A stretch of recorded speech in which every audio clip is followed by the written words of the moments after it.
ایک بادشاہ نے اعلان کیا کہ جو شخص جھوٹ بولتے ہوئے پکڑا گیا اس کو 5 دینار جرمانہ ہوگا. اب لوگ ایک دوسرے کے سامنے بھی ڈرنے لگے کہ اگر جھوٹ بولتے ہوئے پکڑے گئے تو جرمانہ نہ ہو جائے. ادھر بادشاہ اور وزیر بھیس بدل کر شہر میں گھومنے لگے. جب تھک گئے تو آرام کرنے کی غرض سے ایک تاجر کے پاس ٹھہرے. اس نے دونوں کو چائے پلائی. بادشاہ نے تاجر سے پوچھا تمہاری عمر کتنی ہے؟ تاجر نے کہا کہ 20 سال. تمہارے پاس دولت کتنی ہے؟ تاجر نے جواب دیا 70,000 دینار. پھر بادشاہ نے پوچھا تمہارے بچے کتنے ہیں؟ تاجر نے جواب دیا کہ صرف ایک بچہ. اب واپس جب آئے بادشاہ تو آ کر انہوں نے سرکاری دفتر میں تاجر کے کوائف اور جائیداد کی پڑتال کی تو اس کے بیان سے مختلف نکلی. بادشاہ نے تاجر کو دربار میں طلب کیا اور وہی 3 سوالات دہرائے. تاجر نے وہی جوابات دیے. بادشاہ نے وزیر سے کہا کہ اس پر 15 دینار جرمانہ عائد کر دو اور سرکاری خزانے میں جمع کرا دو کیونکہ اس نے 3 جھوٹ بولے ہیں. سرکاری کاغذات میں اس کی عمر 35 سال ہے. اس کے پاس 70,000 دینار سے زیادہ رقم ہے اور اس کے 5 لڑکے ہیں. تاجر نے کہا کہ بادشاہ سلامت، زندگی کے 20 سال ہی نیکی اور ایمانداری سے گزرے اور میں اسی کو اپنی عمر سمجھتا ہوں. زندگی میں 70,000 دینار میں نے ایک مسجد کی تعمیر میں خرچ کیے، اسی کو میں اپنی کل دولت سمجھتا ہوں. اور 4 بچے نالائق اور بد اخلاق ہیں، ایک ہی بچہ اچھا ہے، اسی کو میں اپنا بچہ سمجھتا ہوں. یہ سن کر بادشاہ نے جرمانے کا حکم واپس لے لیا اور تاجر سے کہا کہ ہم تمہارے جواب سے بہت خوش ہوئے ہیں. تو وقت وہی شمار کرنے کے لائق ہے جو نیک کاموں میں گزر جائے. وہی دولت قابل اعتبار ہے جو راہ خدا میں خرچ ہو جائے. اور اولاد وہی ہے جس کی عادات نیک ہوں. لیکن وزیر اعظم عمران خان صاحب کہتے رہے کہ کسی کے دباؤ میں آ کر این آر او نہیں ملنے والا، کوئی چکر نہیں ہے، این آر او نہیں دوں گا. پھر اپوزیشن جماعتوں نے ایف اے ٹی ایف بل کی مخالفت شروع کر دی اور یہ تک نہ سوچا ان لوگوں نے کہ اگر ملک بلیک لسٹ میں چلا گیا تو پھر نقصان کس کا ہوگا؟ ان کے اپنے ملک کا ہوگا. پاکستان کبھی بھی معاشی اعتبار سے اوپر نہیں جا سکتا. لیکن اپوزیشن کو ملک سے کیا لینا دینا، عوام سے کیا لینا، عوامی مفاد سے کیا لینا دینا؟ کوئی غرض ہی نہیں ہے، کوئی چکر ہی نہیں ہے. اپنے ذاتی مفاد بس، اور کچھ نہیں ان کی ترجیحات میں آتا. بچہ بات جانتا ہے. پریکٹیکلی انہوں نے خود ثابت کیا، وہ کر کے دکھائیں.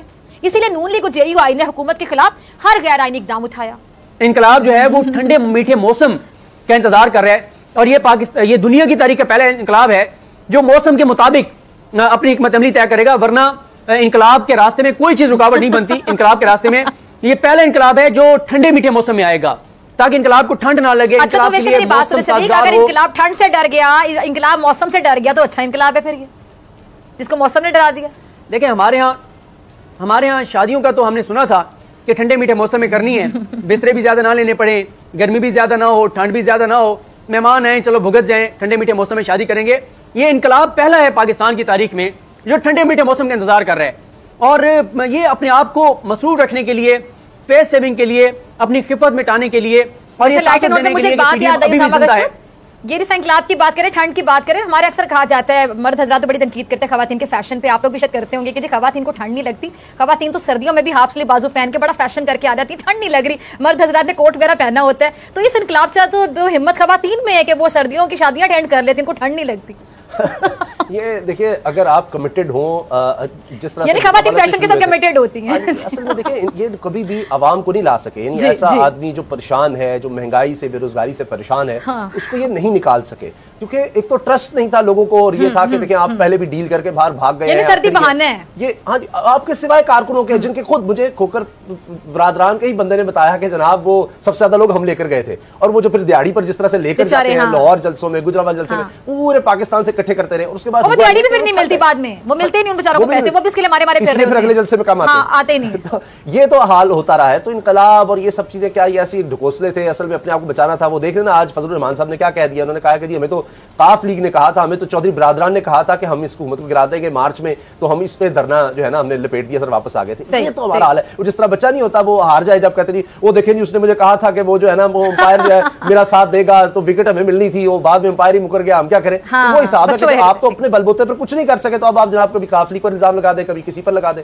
اور پھر اب خواجہ سعد رفیق نے جو پریس کانفرنس کی اس سے آپ دیکھنے کا کیا حال ہو رہا ہے. جو تحریک شروع ہوئی تھی ججز کو کہ جی ہم تم پر زندگی تنگ کر دیں گے، یہ کر دیں گے، ہم لوہے کے چنے ہیں، تمہارے دانت ٹوٹ جائیں گے مچوانے. اس کے بعد پھر جنرلز تک آئی. اب حال یہ ہے کہ خواجہ سعد رفیق صاحب نے خواجہ آصف کے وہ بلڈنگ گرانے پر کہا ہے کہ ہم لسٹیں تیار کر رہے ہیں افسروں کی جس نے یہ سارا کچھ کر رہا ہے تو باز آ جاؤ. یعنی جب ہماری گورنمنٹ آئے گی تو ہم تمہیں دیکھ لیں گے. یہ چند دن تک خاک گروپوں تک آ جائیں گے کہ جناب تم دیکھ لو، ہم تمہیں نہیں چھوڑیں گے، یہ جو تم بتا رہے ہو کر رہے ہیں. یہ اب ختم ہو رہا ہے. عوام کے لیے ایک